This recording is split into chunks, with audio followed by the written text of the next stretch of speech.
હે આ સેનો એટલે બધા હરખ ઉભરાઈ બેન માથે કાક ને કાક વાત છે હું છે કોઈ કાઈ નહીં બેન મારી બેન પણ હોય ને ઓલી બધી કોલેજની એ બધી હે ને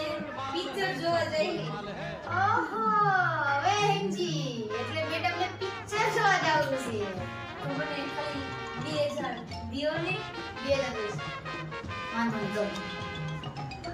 માં થોડાક સાના વાસણ પડ્યા જોઈને જા પેલા પાકું ને પણ દેવો ને 2000 પાકું જા અચ્છા જા અરે જા